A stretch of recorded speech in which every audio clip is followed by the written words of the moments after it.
Parang shake, rattle, and roll lang ang Warriors-Cavaliers rivalry dahil masasaksiyan na natin ang Part 4 ng showdown na ito.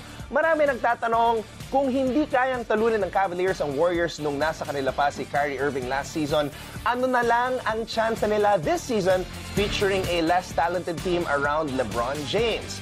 Kasama natin ngayon si Adrian Dy, ang managing editor ng NBA.com Philippines, para sagutin ang tanong na yan.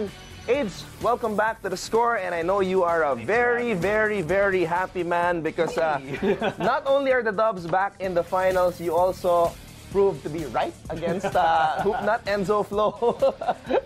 Pero it is. Fourth straight finals against the Cleveland Cavaliers. Are you in any way surprised?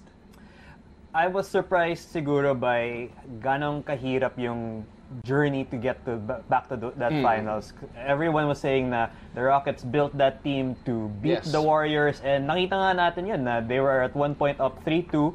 Syempre, Andre Iguodala missed the latter part of the season, and for the Rockets naman, nawala si Chris Paul. But even if you have those injuries, you take those into account, the Rockets were able to get up to double-digit leads nung first half ng Game 6 at Game 7, and it really required fantastic efforts by Klay Thompson in Game 6 and Steph Curry in Game 7 for them to beat them and get back to the finals nga.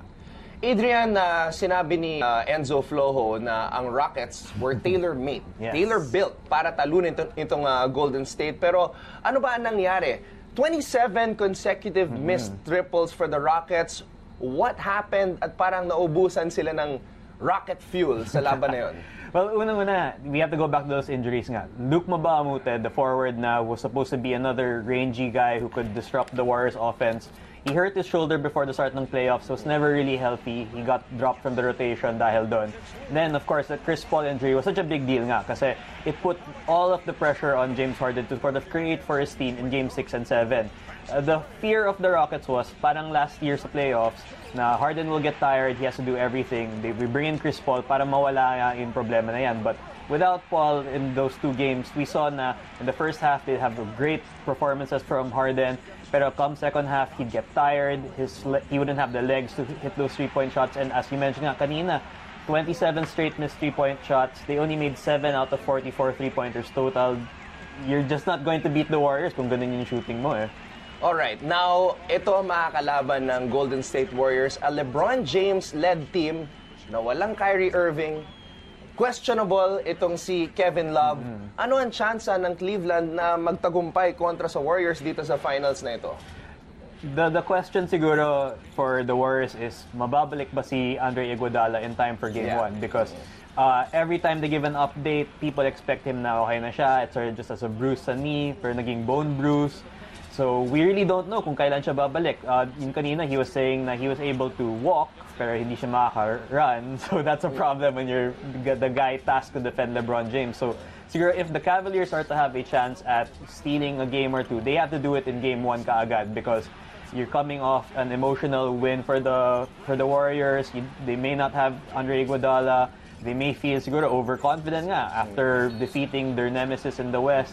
If the Cavaliers come out with a great start, if Jeff Green, for example, yung mutok kahapon sa game against the Boston Celtics, then they'd have a better chance of not getting swept. Alam mo, Adrian, it's very hard to nitpick or find a weakness in this Dub squad. Sinabi mo nga, siguro ang malaking bagay, pinakamalaking factor na hindi makakatulong sa Golden State is the injury of Andre Iguodala. Now, some people have been saying, though, that the Warriors have also been very lucky in the finals. In recent memory, there was that year na dislocate yung balikat ni Kevin Love, could not play for the entire playoffs, na-injure si Kyrie Irving very early in the series against the Warriors. Do you agree with these sentiments by some haters na swerte ang Dubs when it comes to the NBA Finals? Well, I remember yung isang quote ni Steph Curry na we can't choose who we play. We just play the teams that they put in front of us. So wala naman magagawa yung Warriors na if guys get hurt and they play a less full-strength team na. The Warriors have also had injuries, as we remember in 2016 when the Cavaliers won the championship. It was because Curry was banged up, Draymond was suspended, Andrew Bogut got hurt. So injuries are always a factor when it comes to these NBA finals and the playoffs. Pero yun nga, you can only fight who gets put in front of you, and it just so happens with the Warriors, they get put in front of them these teams na happen to have injuries. All right. Adrian, it's a huge mystery right now and moving forward. How can you stop the Golden State Warriors? Ano ba ang formula para talunin ng isang koponan na merong 4 na All-Stars? And I'm sure that's something that all of the teams in the NBA will try to figure out coming into the off-season. If you were LeBron James, what would you do? Would you go to the Rockets like what everybody is saying? Would you go to Philadelphia or the LA Lakers? Ano ba ang kailangan gawin ng ibang mga superstars para talunin itong Golden State Warriors? And that's just saying or assuming na sobrang paborito sila sa seryeng ito that they're just gonna win it. Well, in the case of LeBron, no, he has to find a team where he doesn't have to do all the heavy lifting. When he started the segments, sinabi natin na that supporting cast of his is probably his weakest compared to his past trips to the finals. Kasi nga wala si Kyrie Irving, injured si Kevin Love, and all that.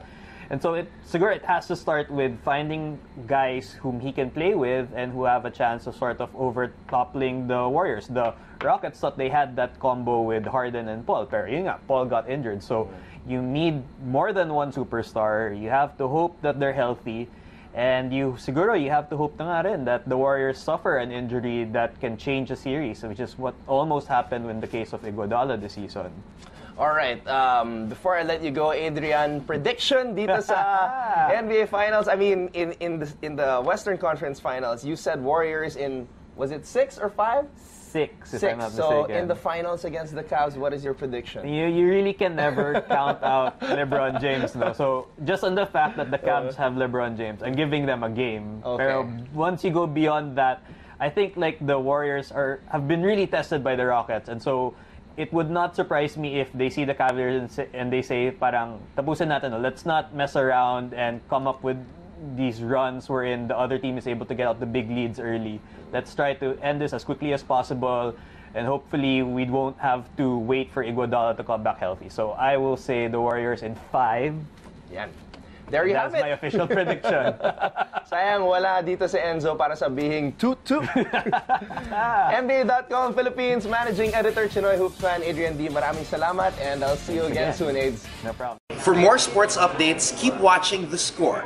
And don't forget to subscribe.